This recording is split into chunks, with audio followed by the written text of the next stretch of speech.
जय हिंद दोस्तों। तो चलिए आज बात करते हैं। आज हम टॉप 10 यानी कि क्वेश्चन देखेंगे और टेस्ट करेंगे कि हमारे यानी कि कितना पेपर हम बन पाता है, कितना नहीं बन पाता है। तो अब टॉप 10 है जिसको हम यानी कि टेस्ट करेंगे। चलिए आज देखते हैं हिस्ट्री के क्वेश्चन।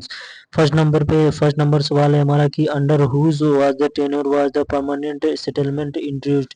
किसके प्रशासन काल में स्थायी बंदोबस्त प्रारंभ किया गया। तो किसके प्रशासन में स्थायी बंदोबस्त पारित प्रारंभ किया गया था, ये बताना हमको। फर्स्ट नंबर दिया Warren Hasting, Cornwallis, John Shore, Lord Wellesley. तो यानी कि जो स्थायी बंदोबस्त था वो किसके समय पे लागू हुआ था। इसका आंसर हो जाएगा लॉर्ड कॉर्नवालिस। तो आपने यानी कि लास्ट में कमेंट करके बताना है कि यानी कि कितने क्वेश्चन आपके सही हुए हैं टॉप 10 में। चलिए इसकी व्याख्या देखते हैं। स्थायी बंदोबस्त के बारे में देखते हैं। स्थायी बंदोबस्त जो है हमारा 1793 में लागू हुआ था। इसके अंतर्गत निम्न प्रावधान थे। फर्स्ट नंबर पे जमींदारों को क्या था कि जमीनों का स्वामित्व दे दिया गया था। जमींदारों से लिए जाने वाले भूमि कर स्थायी रूप से निर्धारित कर दिया गया था और भूमि का 10/11 भाग कंपनी को दिया जाता था। 1/11 भाग जो है जमींदार को प्राप्त होता था। यदि किसी कारण किसी वर्ष जमींदार उक्त कर नहीं दे पाता था तो उसकी जमींदारी क्या हो जाती थी, समाप्त कर दी जाती थी। स्थायी बंदोबस्त या इस्तेमारी की जमींदारी स्थायी रूप से जमींदारों को दी गई।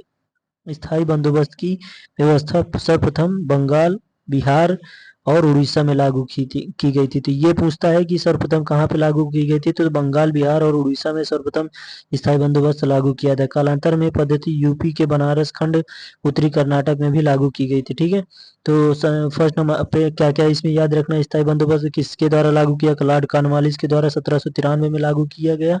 और इसमें क्या होता है, भूमि का 10/भाग जो है कंपनी को दिया जाता, 10/11 भाग कंपनी को दिया जाता था और 1/11 भाग जो है जमींदारों को प्राप्त होता था। और ठीक है, और कहाँ पे लागू हुआ, बंगाल, बिहार और उड़ीसा में। चलिए आगे देखते हैं।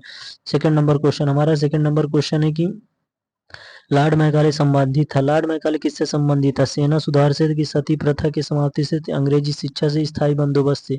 तो लॉर्ड मैकाले जो है वो हमारा करेक्ट आंसर हो जाएगा अंग्रेजी शिक्षा से। अंग्रेजी शिक्षा से, ये सी नंबर इसका करेक्ट आंसर हो जाएगा। चलिए आगे इसकी व्याख्या देखते हैं। लॉर्ड मैकाले क्या था कि लॉर्ड मैकाले 1934 में लोक शिक्षा समिति का प्रधान नियुक्त कर भाषा संबंधी विवाद का अपना विवरण पत्र उपस्थित करने को कहा गया। 2 फरवरी 1835 में मैकाले ने आंग्ल भाषा का समर्थन किया। मैकाले ने अंग्रेजी भाषा, साहित्य, सामाजिक एवं पाश्चात्य शिक्षा को अंग्रेजी में प्रसारित करने की सिफारिश की। मार्च 1835 में लॉर्ड विलियम बेंटिक ने मैकाले के सुझाव को मान लिया तथा यूरोपीय साहित्य और अंग्रेजी माध्यम के द्वारा उन्नत करने के सरकार को आर्थिक सहायता प्रदान करने की बात कही। यानी कि ये क्या था कि लॉर्ड जो मैकाले था ये पश्चिमी शिक्षा को भारत में लागू करने के लिए सिफारिश किया गया था और बैटिंग ने इसके सुझाव को मान लिया था। तो अंग्रेजी शिक्षा के से रिलेटेड था लॉर्ड मैकाले। ठीक है, चलिए आगे देखते हैं। थर्ड नंबर क्वेश्चन क्या है कि कालानुक्रमानुसार क्या करना है कि व्यवस्थित करना है। तो अमृतसर की घटना कब हुई, चौरी चौरा घटना को, चंपारण आंदोलन और मोपला विद्रोह कब हुआ। तो चलिए देखते हैं। चौरी चौरा की घटना हमारी कब हुई थी, 1919 में। ये भी हुई थी, कब हुई थी, 1919 में। और ये डेट हमको भी याद रखना। और चंपारण, मोपला, तो इसकी देखते हैं इसमें कौन सा, इसमें देखिए ऑप्शन के हिसाब से दिया गया था, ऑप्शन के अनुसार दिया गया है। ठीक है, तो 13 अप्रैल 1919 को हमारा क्या हुआ था, अमृतसर घटना हुई थी। अमृतसर घटना कब हुई थी, 13 अप्रैल 1919 को। ठीक है, याद रखना 13 अप्रैल 1900। और चौरी चौरा हमारा जो कब हुआ था, ये हमारा 1900। चौरी चौरा घटना कब हुई थी, 4 फरवरी 1922 को। याद रखना 4 फरवरी 1922 की चौरा चौरी हुई थी। और जो है हमारा मोपला विद्रोह 1921 में मोपला विद्रोह हुआ था। और हमारा और एक क्या है कि अमृतसर, ये चंपारण आंदोलन 1917 में। चंपारण आंदोलन 1917 में ये हो गया, चंपारण हो गया। चौरी चौरा कब हुई थी, 1922 में। चौरी चौरा 1922। अमृतसर 1919 में 13 अप्रैल। और मोपला विद्रोह 1921 में। तो आप इसको क्रम से सेट कर लीजिए, बहुत ही ज़्यादा इंपॉर्टेंट है। चलिए आगे देखते हैं क्वेश्चन। चलिए आगे देखते हैं। आगे है कि 14 जून 1947 को कांग्रेस के दिल्ली अधिवेशन में भारत के विभाजन का प्रस्ताव स्वीकृत हुआ।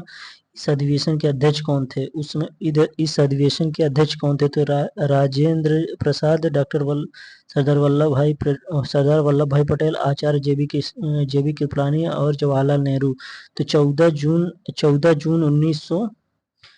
जून 1947 को दिल्ली अधिवेशन के जिस समय कांग्रेस की महासमिति ने भारत विभाजन का प्रस्ताव स्वीकार किया था, उसमें कांग्रेस के अध्यक्ष कौन थे? जेबी कृपलानी। कौन थे?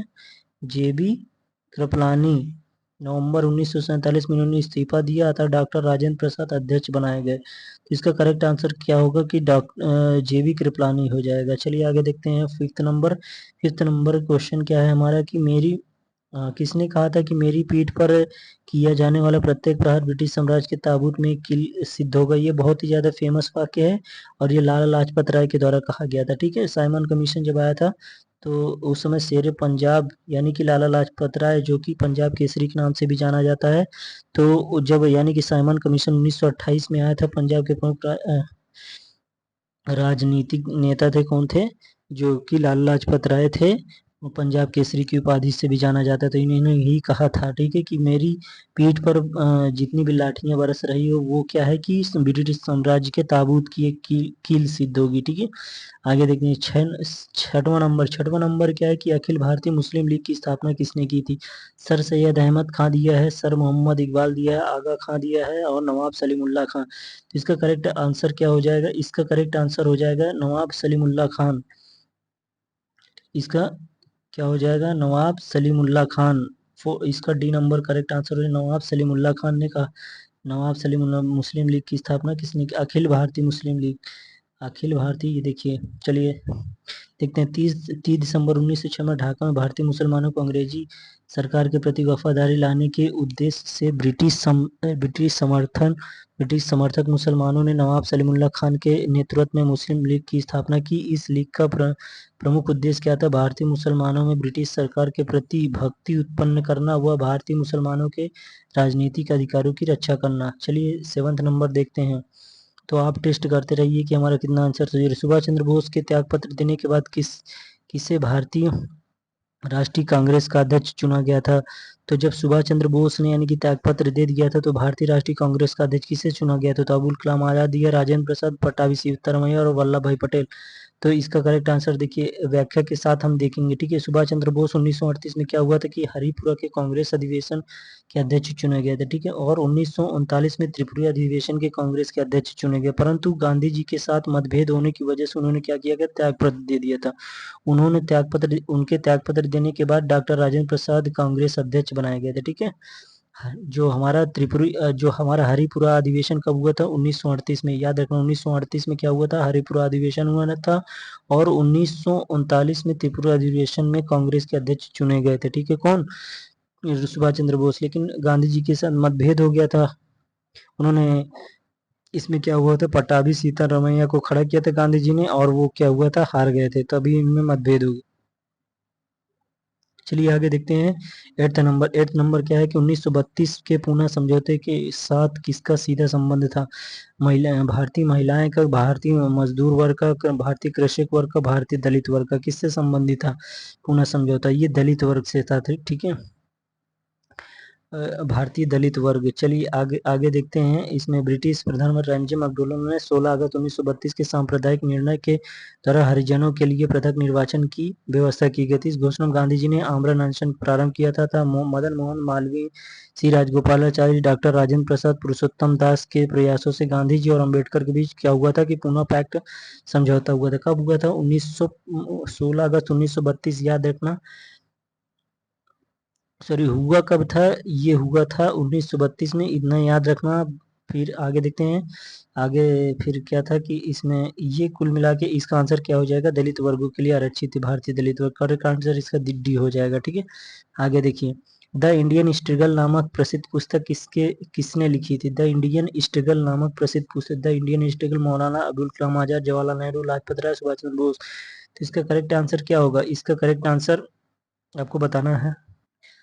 चलिए इसका बताइए करेक्ट आंसर क्या होगा। द इंडियन स्ट्रगल नामक बुक किसके द्वारा लिखी गई थी? तो सुभाष चंद्र बोस के द्वारा लिखी गई थी। करेक्ट आंसर इसका होगा। तो चलिए आगे टेस्ट नंबर सवाल नंबर 10 पे देखते हैं। 10 नंबर क्या है कि अखिल भारतीय कांग्रेस की प्रथम महिला अध्यक्ष कौन थी? अखिल भारतीय कांग्रेस की प्रथम महिला अध्यक्ष श्रीमती एनी बेसेंट थी, सरोजिनी नायडू थी, श्रीमती नलिनी सेनगुप्ता और अरुणा फली। तो क्या हुआ था कि इसमें जो भारतीय राष्ट्रीय कांग्रेस की प्रथम महिला अध्यक्ष कौन थी?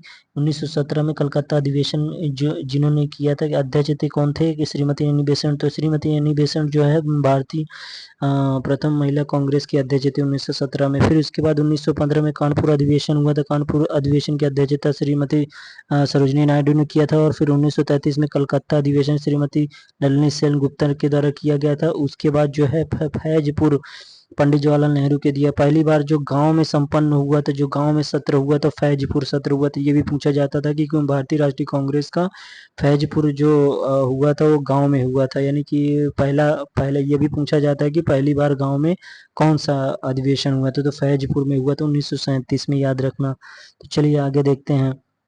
और जो सुभाष चंद्र बोस के द्वारा 1938 में हरिपुरा अधिवेशन सुभाष चंद्र बोस के द्वारा, त्रिपुरा अधिवेशन सुभाष चंद्र बोस का त्याग पर राजेंद्र प्रसाद का अध्यक्ष बनना। अभी जैसे हमने ऊपर देखा था कि त्रिपुरा अधिवेशन में सुभाष चंद्र बोस ने क्या किया था कि त्याग पत्र दे दिया था और राजेंद्र प्रसाद को अध्यक्ष बनाया गया था। फिर 1940 में रामगढ़ में अबुल कलाम आजाद के द्वारा किया गया था। तो ये रहे टॉप 10 क्वेश्चन। और बताइए कि हमने हमारे द्वारा कितने सही किए गए, और अपना आकलन कीजिए इसी के द्वारा। Thank you so much. मिलते हैं नेक्स्ट वीडियो में।